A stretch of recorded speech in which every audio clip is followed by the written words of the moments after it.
So the Cybertruck is now in production, starting to roll off the assembly line.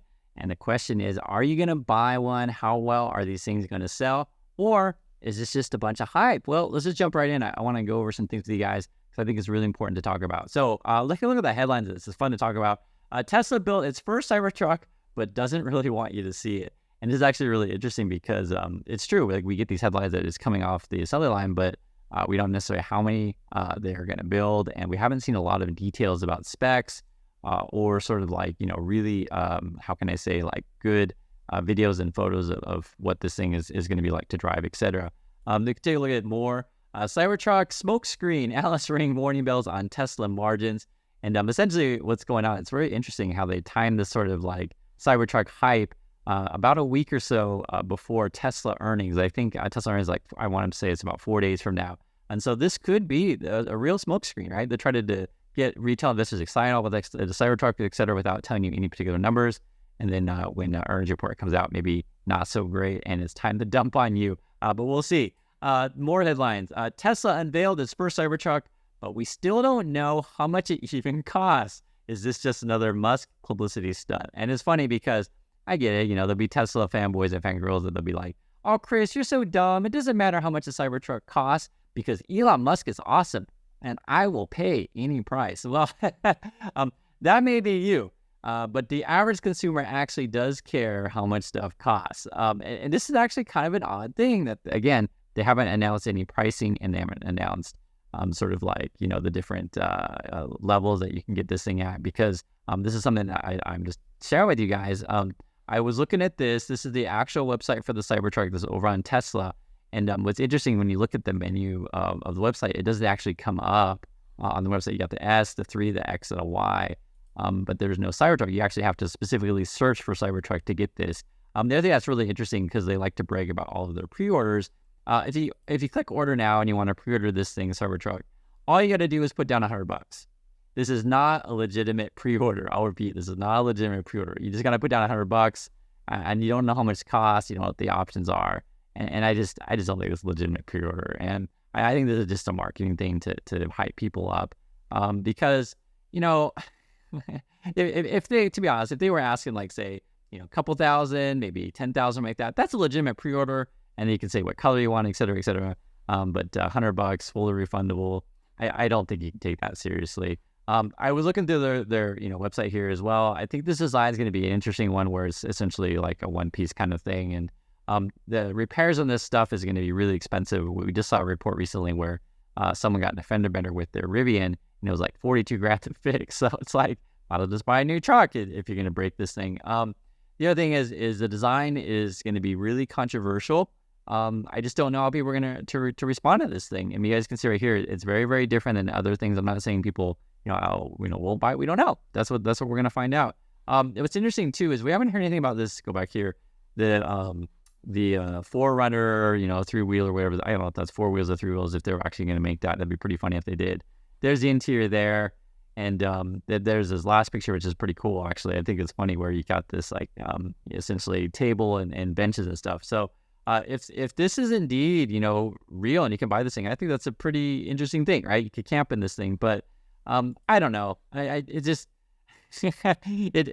it's so different than everything else. That's why it's so interesting if it's going to sell or not, and that's why I pose it to you. But my personal opinion is it does matter how much stuff costs, and we're going to see. And there's something else I want to show you, which is really important. Actually, a couple things. First is, if you don't know, Elon Musk is losing money on Twitter. He bought it for $44 billion. The last valuation was like 20. That was an inside valuation. So basically, he's lost like $27 billion on this thing, which is a lot. And the other thing too, he recently tweeted out that they're losing money over Twitter, and they carry a lot of debt. Which these things that we know, but it's very different when Musk actually admits it in person, because it's like, yep, it really is real. And so my personal opinion is he's going to probably have to dump Tesla stock in order to pay for Twitter. So we'll see on that. Also talking about, say, Cybertrucks and Tesla stuff like things. China reported a GDP miss. So things are slowing down there in China. And, Tesla needs to sell vehicles. And if consumers don't have money and the economy is slowing in China, it's really going to hurt. And there's even more things that are really matter as well. is that, for example, Ford is cutting their prices on their EV truck by 10 grand. This, I would say means that the demand is not there. Now, Ford's not going to say that. They're going to say, yeah, this is cheaper to make, and, we're happy to offer, great pricing for you and stuff like that. But I think this is a demand issue. And when you have more competition in this space, right, and drives prices down and companies make less money. So this is a real thing.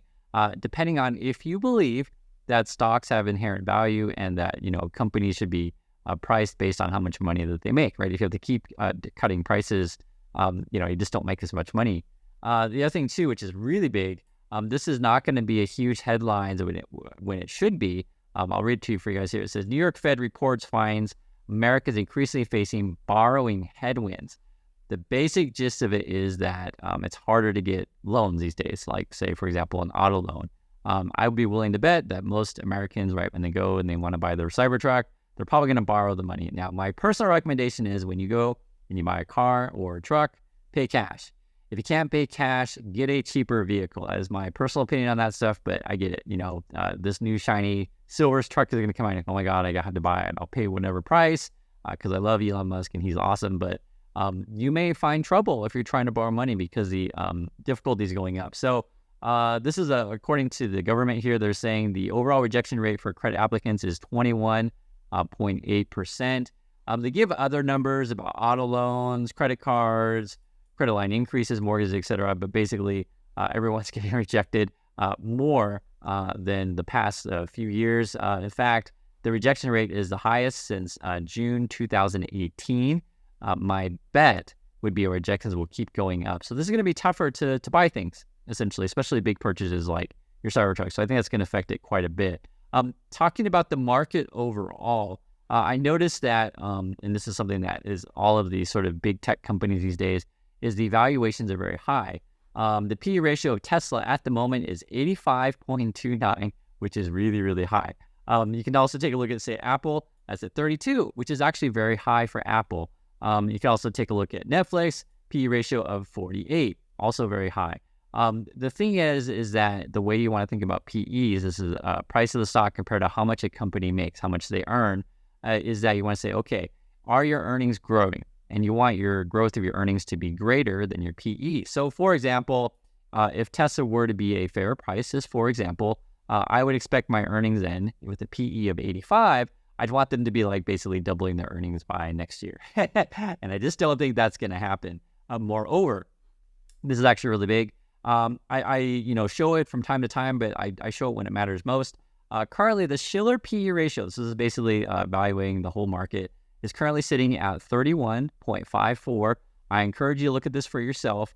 Basically, when the Shiller PE hits around the 40s, maybe, even 30s high, but we'll just say 40 to make it simple, that's when the market's going to crash. It's happened every single time. The highest that this has ever been is 44, which is here. That was the dot-com bubble. The last bubble we have, it hit around, I think, like 38, something like that. But 40, just get out. The market's going to crash. Stuff can't be evaluated that high. So we're at 31. So we're at the cusp of where, it looks pretty bubbly to me. But to be fair, we will see how companies report. Tesla could certainly come out and say, hey guys, we are making tons of cash. We grew so much more money than we ever thought possible. And you could have Apple say, oh my God, we're going to sell so many headsets. And Netflix is like, oh my God, we're going to do crazy things. And I don't think I grabbed the NVIDIA chart here, but I was looking at it. Yeah, I don't have the NVIDIA chart here, but I can just tell you, NVIDIA PE is like 200. So are they really going to have 200% growth in earnings? Probably not. I think that's all hype. So, just looking at just numbers, it seems like everything is overvalued. But again, this is why you have earnings reports. But I do want to point you to facts. The facts is we don't know how much Cybertruck costs. Ford is cutting prices, so I think that's a demand issue, and it's more difficult for Americans to get credit, so therefore it's going to be tougher for people to buy said expensive vehicles. So I'd be curious your thoughts on any one of these things. I understand to the fanboys and fangirls, none of this stuff matters. You'll just pay any price for any stock and for any price for any truck, but that's how you lose. If you don't have a particular plan or idea of what a fair value is, that's how you lose. So I hope you understand the point of this, and I'll catch you in the next video.